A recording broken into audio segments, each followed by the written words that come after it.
So we return to our text from this morning, Hebrews chapter 13 and verse 20 and 21. Well, 20 mainly, but now may the God of peace, who brought up our Lord Jesus from the dead, that great shepherd of the sheep, through the blood of the everlasting covenant, make you complete in every good work to do his will, working in you what is well pleasing in his sight, through Jesus Christ, to whom be glory forever and ever.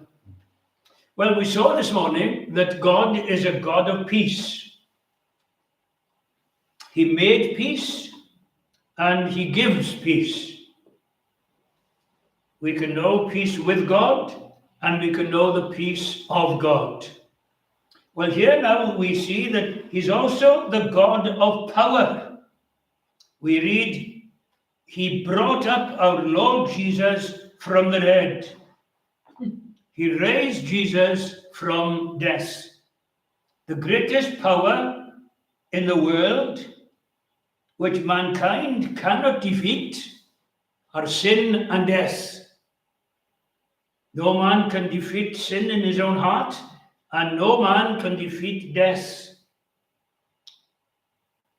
But there is a greater power than man's power or power on earth. There is power from heaven.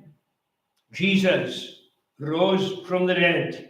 And here he is called the great shepherd of the sheep. He's also called in John 10 the good shepherd. And Peter calls him the chief shepherd. We haven't got time to look at all those descriptions of him. But we are able to say, the Lord is my shepherd. That's the important thing. Whether he is a great shepherd or a good shepherd or the chief shepherd, can we say he is my shepherd? Well, the thing to ask, I suppose, is this. How do I become one of his sheep? If he is the great and good and chief shepherd, and he's got a flock, how do I become part of that flock? Well, I want to take you in your imagination now for a few moments. Imagine a young man brought up on a farm, a sheep farm, he goes back and forth to school, but he helps his father with the sheep on his farm. And then about 21 years of age, he's fallen in love and he wants to get married, and he gets married. And then he says to his dad, you know, Dad, I'd like to have my own farm. I'd like to have my own sheep. So how do I go about it, Dad, having my own farm? Well, his father knows there's a farm, not very big, but there's a farmhouse going and fields and so on. And so he fixes it up for his son. And then his father gives him a ram and 2 ewes to start. Look, boy, he said, I'm giving you this ram and these 2 ewes to start your little flock. And so he settles into his farmhouse and in the field and so on. And then he realized that he needs more. So he goes to Carmarthen Mart and he buys some sheep from the market there.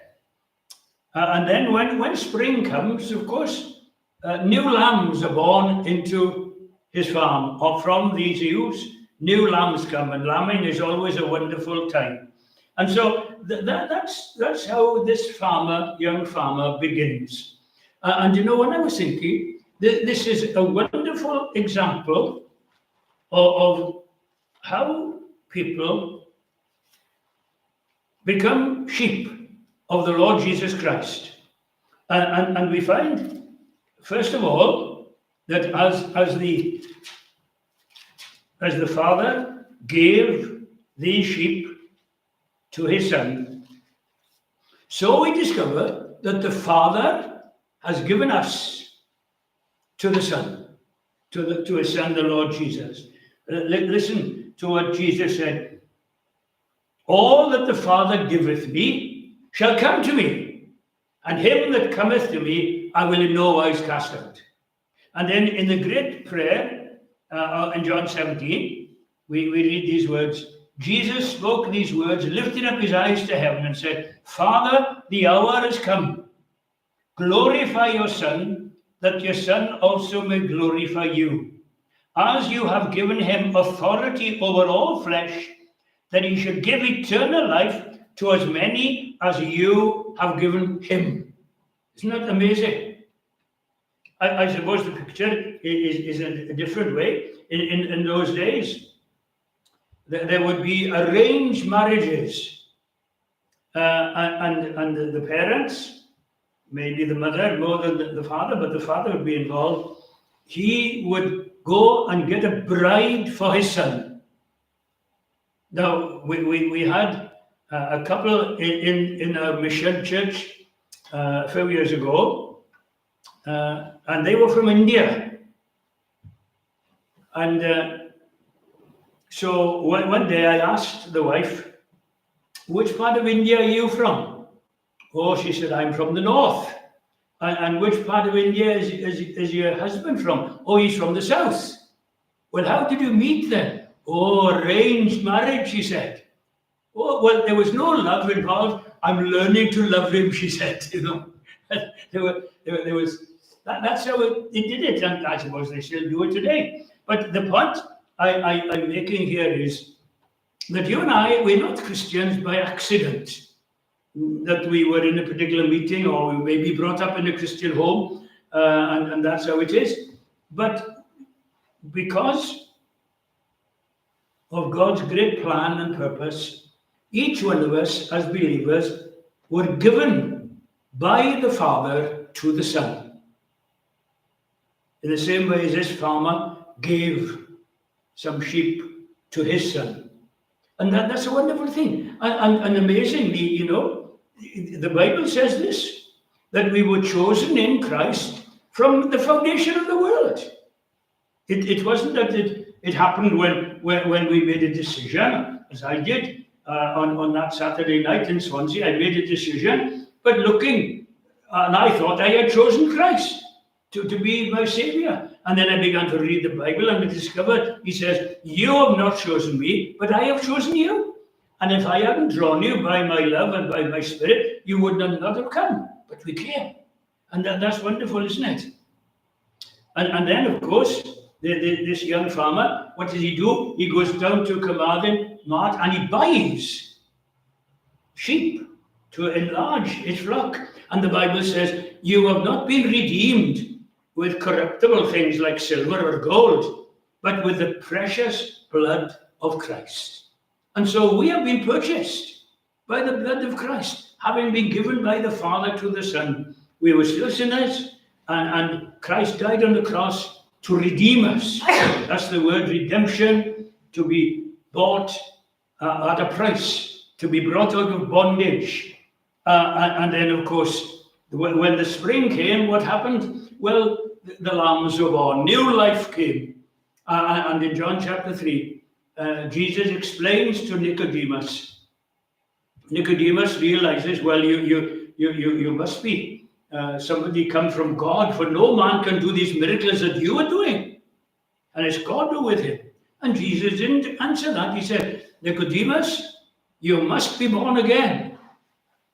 Unless a man is born of water and of the Spirit, you cannot enter into the kingdom of God. And of course, when you and I were born, for some of us it was a long time ago, we had nothing to do with it. We were just born. Our parents came together and there was conception and we grew in our mother's womb and then we were born from that. We had nothing to do with it. It was all from our parents. And when it comes to the new birth, we have nothing to do with it. It's all of God. We are born of his Spirit and washed in his blood. And then, of course, when we are born again, and when we have new desires and so on, then our lives change. We are converted. Our lives change. And we are brought from the broad road onto the narrow road. But here is a wonderful picture How do I become one of Christ's flock? Well, in these three ways. We are given by the Father to the Son, and we are purchased by the Son, by his precious blood, atoning for our sins, and we are born of the Spirit of God.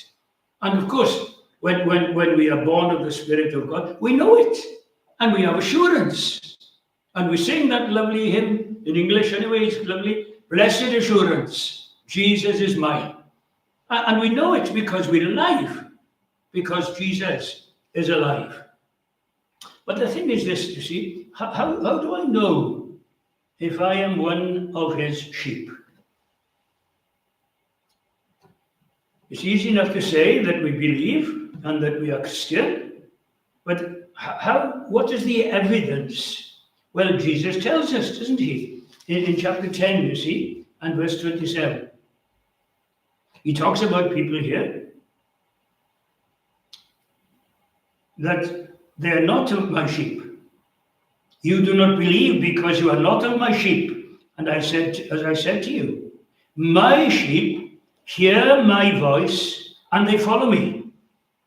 And I give unto them eternal life. In other words, now we're born of the Spirit, there is put into us a new principle of life. Spiritually, we were dead, although intellectually, in our thinking, we were alive. Physically, we were alive. Emotionally, we were alive. But spiritually, we were dead. And then God came. We heard the word. Faith comes by hearing the word of God. And we became born of his Spirit. And now we recognize his voice. He speaks to us through the scriptures as we read. I keep telling people, what you are doing this evening is very dangerous for you, because you're hearing the word of God, and God may speak to you, and more than likely he will, because he's speaking to us all the time, but we don't always hear. And I remember it seemed a farcical story, but I read it a number of years ago. It was about China at the time. It would have been turn of last century. And this man was married to this lady, but she sort of didn't appeal to him after a while. Didn't appeal to him, so he sent her home to her mother. Now you have to remember what the Chinese used to do when little babies, girls were born. They used to wrap their feet up because it was a sign of beauty for women to have small feet. And so they used to, remember, Gladys Aylward got rid of that, tried to get rid of binding the little girl's feet. Well, this woman had her feet bound, so she couldn't walk very well, but he sent her packing anyway, back to her mother.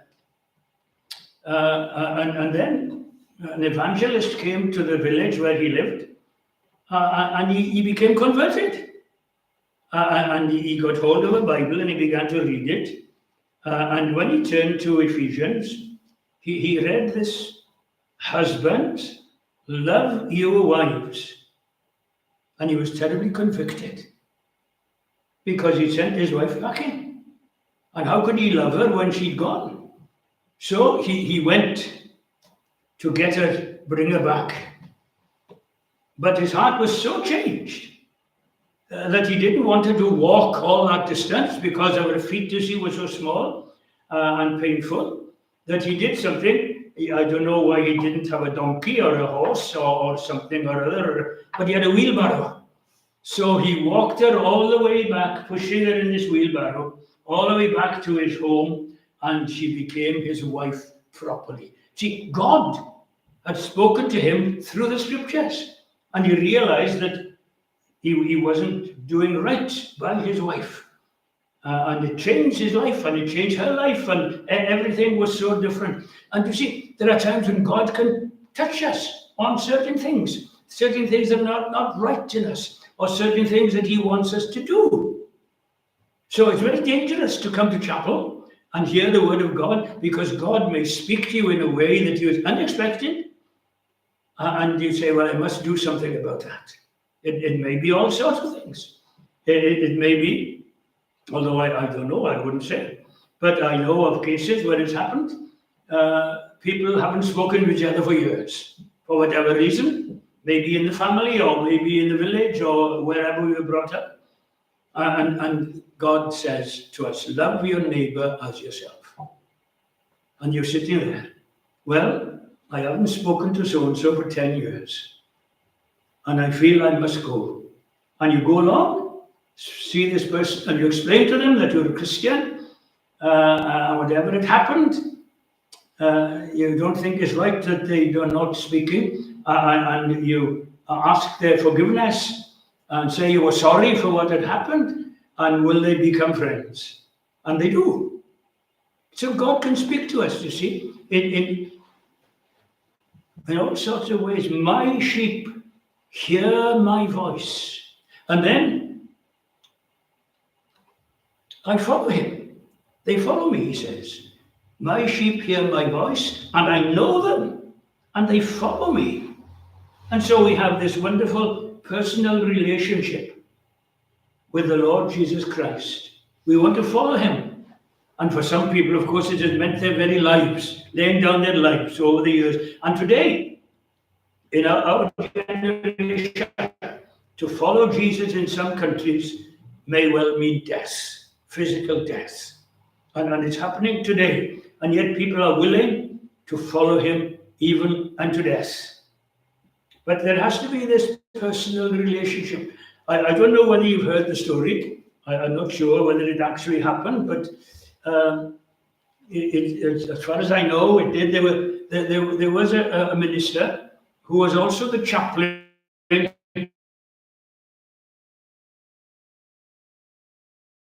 And he really was one of the top actors in the country at the time. And they said, let's have a bit of fun with the chaplain. And one of them said, well, what do you mean? Let's ask if he's willing to do this. And what they proposed was that they wanted to get this brilliant actor to recite the 23rd Psalm, and then for the chaplain to recite the 23rd Psalm. And so they both read, these men.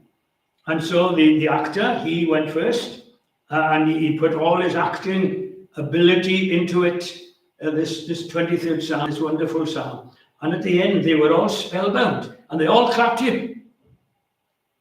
And then they said to the chaplain, well, Padre, will you? He said, all right, he said. And very gently and sincerely, he recited the 23rd Psalm. And there was silence. And afterwards, the leader came to him and said, well, Pastor, what was the difference between you reciting the 23rd Psalm and our friend? Well, the Padre said, I don't want to say anything against this mighty actor, but he knew the Psalm, but I know the shepherd, he said. And that was the difference, see? And we can know the 23rd Psalm, but do we know the shepherd? That's the thing. Is it real to us? Because when all this happens, when we give new life, we have new desires, completely. New desires. And the things that we didn't want to do before, we do now. To worship God, to pray, to read the Bible, to learn more. And the things that were so important to us before are no longer important. We have new desires. This is an evidence, you see, that we are truly born of God. And he speaks here that the Good Shepherd, and God brought him, the Lord Jesus, up from the dead. Why is it important? The resurrection of Jesus Christ. Why is it important? Well, for two reasons, you see, or might even be three. First of all, because of what it proved. The resurrection of Jesus Christ proved that he was the Son of God, who he claimed to be. In Romans chapter 1 and verse 3, let me read from verse 1. Paul, a bondservant of Jesus Christ, called to be an apostle, separated to the gospel of God, which he promised before through his prophets in the Holy Scriptures, concerning his Son, Jesus Christ, who was born of the seed of David according to the flesh, and declared to be the Son of God with power, according to the Spirit of holiness, by the resurrection from the dead.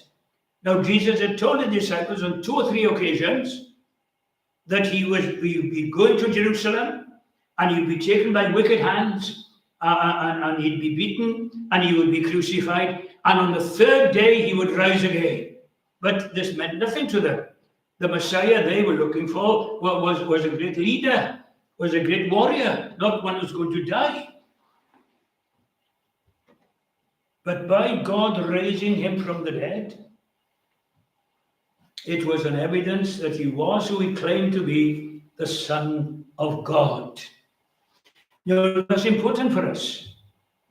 Important for us because we're living in a multicultural society and a multi-faith society. And there's one thing that we cannot say. They won't allow us to say it in public. It's quite wrong in the eyes of the religious establishment that Jesus is God in the flesh. He is the Son of God, the only Savior. This is, we respect your religion, but we have to. If you say he is a way, if you say he is a Savior, if you say that in some way he was above everybody else, but you can't say that he's God in the flesh. We can't have that. And that's going to be a touchstone. That, I tell you, and the authority of the Bible. The Bible is going to be attacked again and again. They seek to prove, people will seek to prove that the Bible isn't true historically, and it wasn't written by the people it claimed to be. I know we've been through that in last century, through the higher criticism, but that's what's going to happen, that the Bible is going to be attacked. And we have to stand on the word of God. Do you see? Let me just try and mention one thing, which is a burning subject today. The matter of homosexuality and same-sex marriage. The Bible is very clear that marriage is between a man and a woman. And it's very clear that homosexual practices are abhorrent to God. Why? Because the Bible says so. But then people will come along and say, you see, that was for them. That was their culture. But we're more enlightened today. And here we are. We're looking at things differently. And so the Bible can't be right on this matter. But we have to stand on it. This is what the Bible says. Otherwise, there's great confusion. You know, one feels so sorry for that young girl who was stabbed 28 times by her friends because she was transgender. Poor girl, poor thing, not knowing who he was to become a girl. And then for her friends to turn on her. Dreadful, terrible, wicked, absolutely wicked. And so we're living in confusing days. And so we've got to have an anchor. We've got to have some point of reference where it says, well, this is the truth. This is right. No. That's your truth. This is my truth. There's no absolute truth. You can't say that you are right and I'm wrong anymore. We're all right and nobody's wrong. No, that's what's happening. And we need to stand firm, you see. And it all hinges on the fact that Jesus of Nazareth was crucified and God raised him from the dead, proving that he was whom he claimed to be, the Son of God. And also of him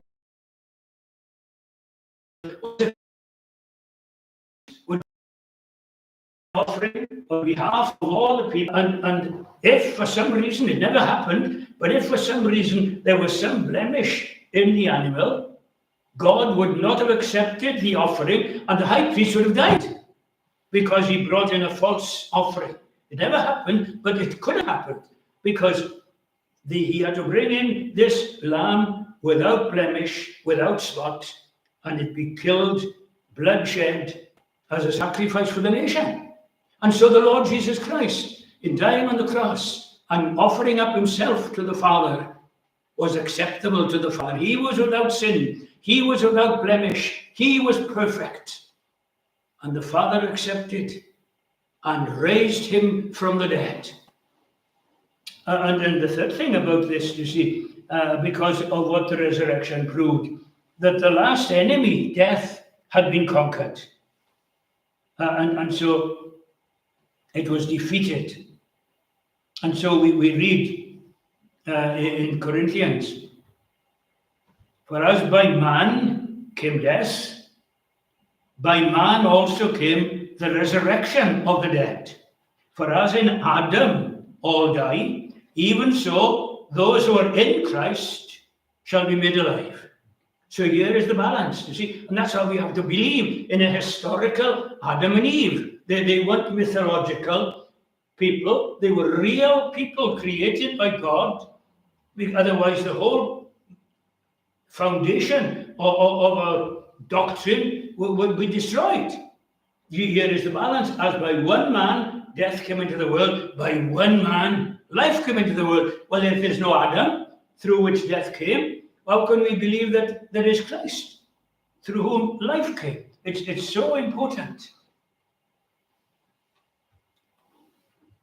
And he abolished death. That is, he broke the power of death. That's what we were talking about, I think, when you talked about hell, made spoil of hell, isn't it? You see, well, that's what he did.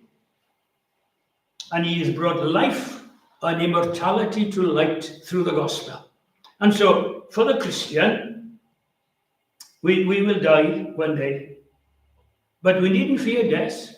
Even the psalmist could say, yea, though I walk through the valley of the shadow of death, I will fear no evil, for thou art with me.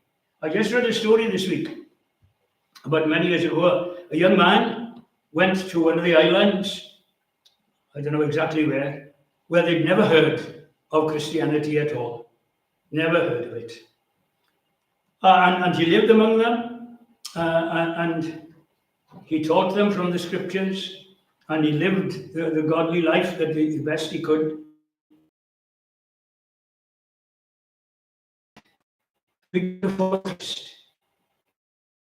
And this new young missionary, it's not possible as me. Well, they said to him, he was telling us that we need not fear death. And when we saw how he died, we believed what he said, because he didn't fear death either. And we want to follow his Savior, who kept him from being afraid of death. And the whole tribe became Christian, because of course they heard his teaching, but how could they know that what he was saying was true when he died as a Christian? And John Wesley used to say, our people die well. Now, people die in different ways. Some people have a terrible illness, and it's very debilitating, and they lose weight and become ill, and in a lot of pain, and they don't have an easy death, where others go to sleep. They go to bed, and they don't wake up. That's an easy death. But whether we have a hard death or an easy death, the important thing is we need not fear it, because Christ has conquered it, and he is alive forevermore. And so the resurrection of Jesus Christ is important because of what it proved, that he was the Son of God, that his offering was acceptable to the Father, and that he conquered death on our behalf. And when we talk about the resurrection of Jesus, we don't mean, and lots of theologians and People have said this. Well, yes. He's alive in spirit. That's what it is. He's alive in spirit. And it's wonderful. But the resurrection has to do with body, physical body. And he said to Thomas, handle me and see, for a spirit hath not flesh and bones as you see me have. I've got a physical body. And we will rise with a physical body, but it'll be a new body, not like this body. This body is fitted for this earth. We have lungs to breathe and heart to beat, and also because we're suited for this planet. But we're not suited for heaven. With this old body, we have a new body. But people ask, will we recognize each other in heaven? Think of it now. Now, I've been married it will be 65 years now in August. Will I recognize my wife in heaven? Well, sure I will. Maybe she won't want to look at me, but I will recognize. And one of the reasons that I say is this, you see, that on the Mount of Transfiguration, when Peter, James, and John were there, and Jesus was transfigured before them, his glory shone out, there appeared Moses and Elijah. Well, how did these men know it was Moses and Elijah? They'd never seen them. They'd never seen photographs of them in books. They had no idea, but they knew. They knew.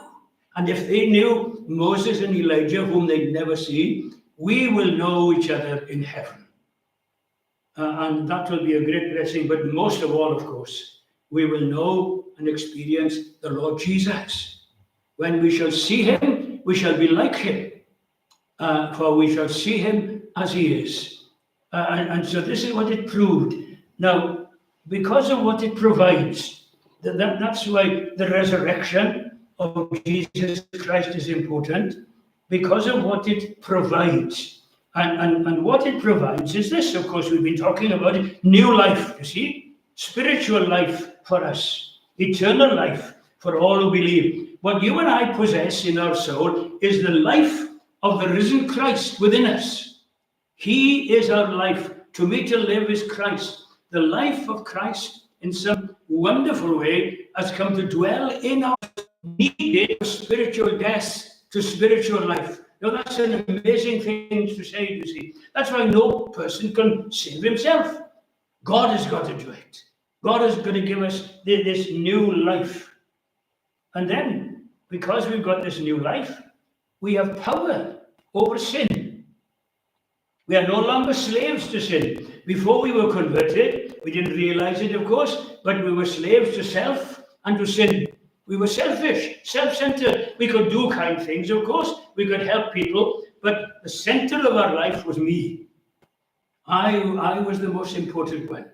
And we were self-centered. And then we sinned, of course. We were slaves to sin. But now, although we are not sinless, we sin less. That's important, isn't it? None of us is sinless, but we sin less. And as we said this morning, when we do sin, we feel it. Oh, we feel hurt. We are so convicted. And we go to the cross for forgiveness. And then we have this new body, isn't it? This is what it provides. This is what the resurrection of Jesus provides. This new eternal life, the life of God in the soul of man. Power to overcome habits and sin, and then to look forward to a new body in that great day of resurrection. Let me quote to you from, as I come to a close here, from Thessalonians. This is what he says.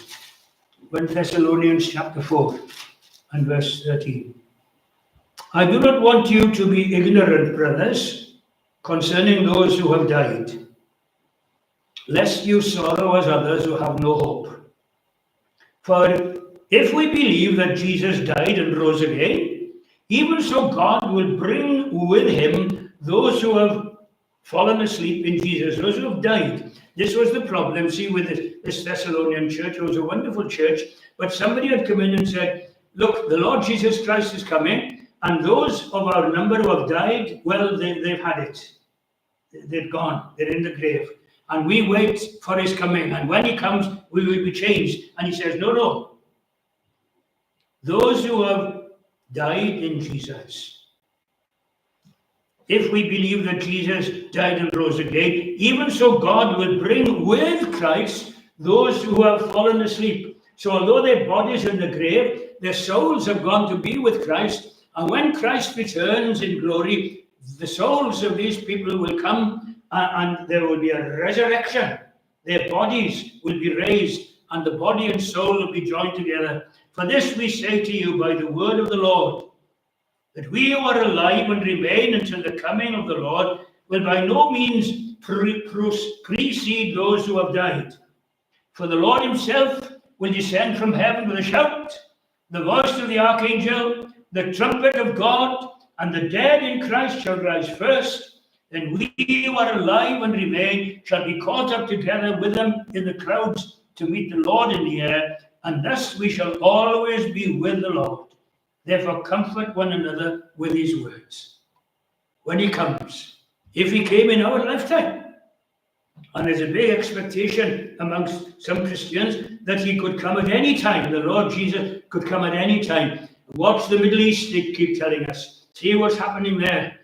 And with Israel in particular. That's what we're told to watch.